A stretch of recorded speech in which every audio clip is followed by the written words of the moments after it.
The history of a fiasco. The following account is true.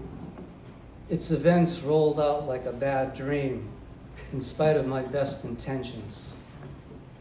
In the summer of 1995, I received a grant from the Iowa Arts Council to create a history play for elementary schools as part of Iowa's 150th statehood celebration. I had never written or directed a play before, but felt inspired to create a play for kids where they would experience performing, learn their state's history, and be appreciated. I envisioned preparing the whole school to perform the play for parents at the end of a one-week residency. The play would begin 500,000 years ago and progress through to the Civil War following Iowa's statehood in 1846. Each scene would have specific costumes and props, recorded music, and lots of action, which I would narrate. At the time, I was just beginning to teach residencies in schools and had little idea of the time and energy it takes to work with kids, especially the young ones. Propelled by clueless enthusiasm, I plowed ahead, employing 3 seamstresses to create 200 costumes, yards of curtains, and a carpenter to build props. I then booked several schools for the Arts Council. I was ready. My maiden residency was in a public elementary school of 250 students in northwest Iowa. I was hosted by an older couple who, upon my arrival, greeted me warmly, and then during dinner asked if I was right with the Lord. Surprised at the question, I chewed a little longer, noticing their pictures of Jesus, and considered how to phrase my reply. I finally swallowed and said, yes, I am right with the Lord, but we prefer to keep the details of our relationship private for now. Hoping that this would satisfy while thinking that this week should be interesting. My plan was to allow 1 hour to teach a scene, review it, and then distribute the costumes. I knew this plan was in trouble when my opening class of first graders took 10 minutes to enter the gym and sit down. Soon it was a shock to realize that they had zero understanding of spatial relationships and the attention span of, well, first graders. As soon as they were put into position, they moved, wiggling around like displaced earthworms. Iowa's prehistoric fish was the scene I had planned for this class. It was a combination of fact and fantasy designed to show how ancient Iowa was covered by seawater 500,000 years ago. The children would move across the stage in schools of fish, while I narrated a huge whalefish, meowing catfish, performing rock star fish, dancing Michael Jackson fish, and so on. As soon as I prepared one group of children and moved on, the first group would wander off. Then somebody would need to go to the bathroom, which sparked a mass exodus. When they returned, it was as if the previous work had been etch-a-sketched out of existence. They all ended up bunched together in an amorphous cluster of arms and legs, giggling at me and peeking through the curtains. I felt the first tingle of fear arise in my body. Mercifully, the class ended. Their teacher gave me a compassionate smile as she herded them out of the gym. Several of the children, sensing my emotional state, gave me hugs.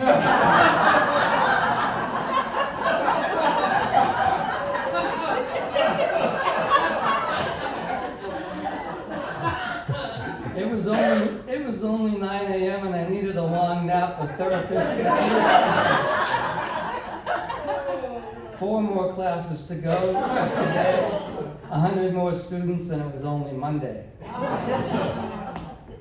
The older grades handled the scenes better. Native American village life, pioneer living, Civil War battle with gun smoke from a fog machine, early schoolhouse with corporal punishment, and many more. Costume distribution became yet another learning experience. My carefully arranged piles of hats, vests, skirts, aprons, shawls, and mustaches flew through the air as the children charged forward and fought for their favorite items. An hour's work of assembling and collating was now an indiscriminate pile of wool and cotton blends.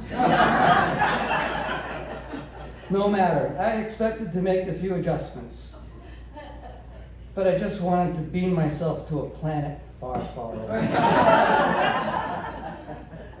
My hosts inquired how my day had gone and wondered, no doubt, how I had aged 10 years. I gave them a succinct overview, and the grace before dinner was an extended prayer for my success. I awoke Tuesday rejuvenated with fresh ideas on how to approach the first graders. Knowing they exhibited zero predictability or memory function, I would move them into a scene called Trees of Iowa. There, clusters of children, each representing a tree, would stand unmoving in one place marked by a large red X on the floor. They would then move their arms to illustrate weather conditions found in ancient Iowa. They would twitter their hands for rain, sway for wind, bend under the weight of snow, and shake frenetically to illustrate a forest fire. I would narrate all of this while their teachers mimed the correct movements. Done. As the week progressed, I was now handing out costumes personally, one at a time. Take it or leave it. On Wednesday, I lost most of the morning because the time was reserved for religion and worship. Surprising in a public school. By Thursday, I was becoming concerned about the time the play would take to present. I felt another tweak of fear as I realized that the hour I'd scheduled for the performance could easily swell to 2 hours or more, easily. The principal agreed to move the start of the play back and notified parents. He cautioned that the children needed time to return to their classes before boarding buses. I also needed time for the folding and return of costumes. Many hands make short work was my motto. The play was coming together. On Friday morning, the day of the performance, I thanked my hosts for all the great meals and for their prayers on my behalf. I was touched that they gave me a leather Bible as a parting gift. They must have felt that I needed all the help I could get, and not just with the play. Civil War music played as 250 excited children entered the gym for the great Iowa history play performance. They were all arrayed in costumes and sat with their teachers on the floor. Parents packed the bleachers, waved to their children, and then swarmed down for photos. A feeling of anticipation was in the air as the play began and the scenes unfolded. I could see a range of expressions from delight to puzzlement on the faces of the adult audience. In Trees of Iowa, the first graders rose to the occasion and energetically mimed Iowa's trees, moving to wind, rain, snow, and fire. When the children as trees frantically shook from the flames and gradually sank to the ground, I flashed on how this conflagration of burning children must have looked to their mothers and felt yet another tickle of fear. The frontier scene got off to a rocky start when the wagon carrying the frontier family lost the wheel and tipped over. I explained that these setbacks were commonplace out on the prairie.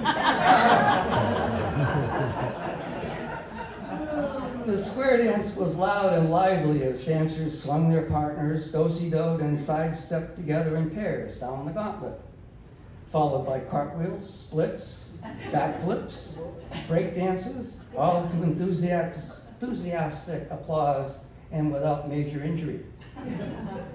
The final scene was about the events leading to the Civil War.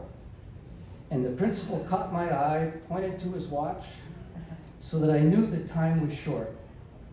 The battle began with a recording of gunfire, signaling the opposing lines of boys to charge.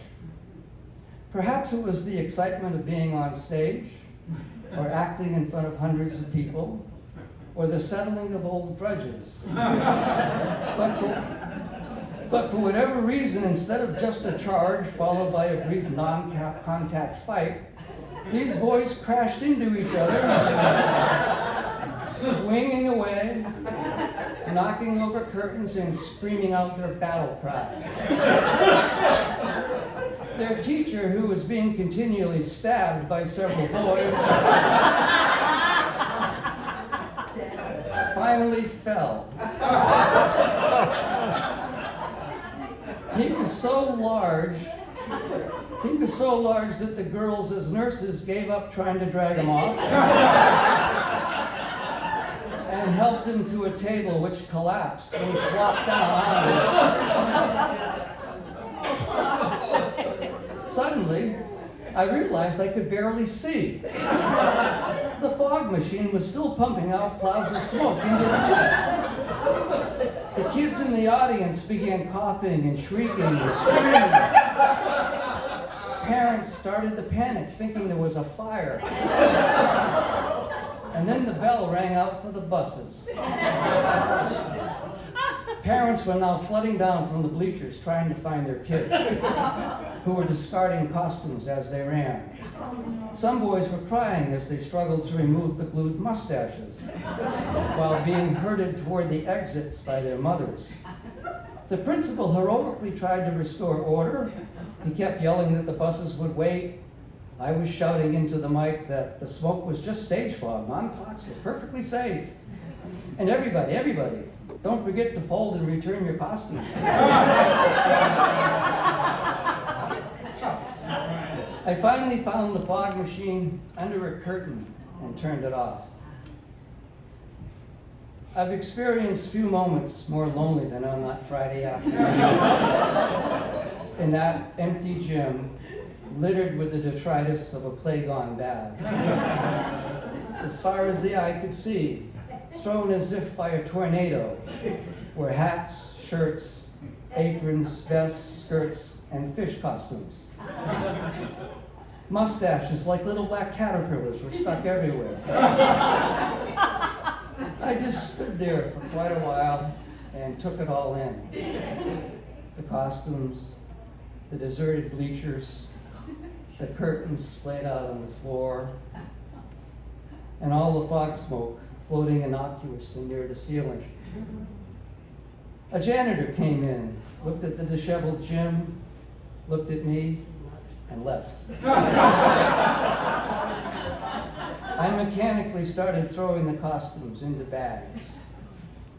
Within a week, the school mailed me 2 boxes of costumes that were found, as well as several letters from irate parents. They complained about the duration of the play, the sticky mustaches, the burning children,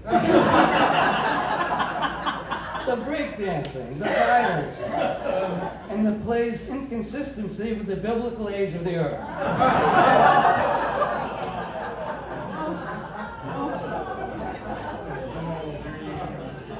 I had written the teachers and thanked them for all their help and support. They reported back that the play was memorable.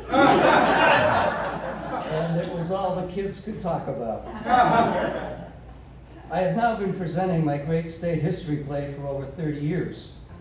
More than 500 productions involving tens of thousands of children in schools throughout Iowa, Nebraska, and Illinois. Of course, it's not the same play. I chose the 4 most dynamic scenes and cut the other 8. The play was shortened from 5 days to 1. And I use only the grades studying their state's history. I sold the fog machine. These days, it's not uncommon for parents to come up to me after their child's performance and describe the role that they had in my play 20 years earlier. I look back with gratitude and humility at the history that the history play itself has created, and recall with a shiver the fiasco that started it all.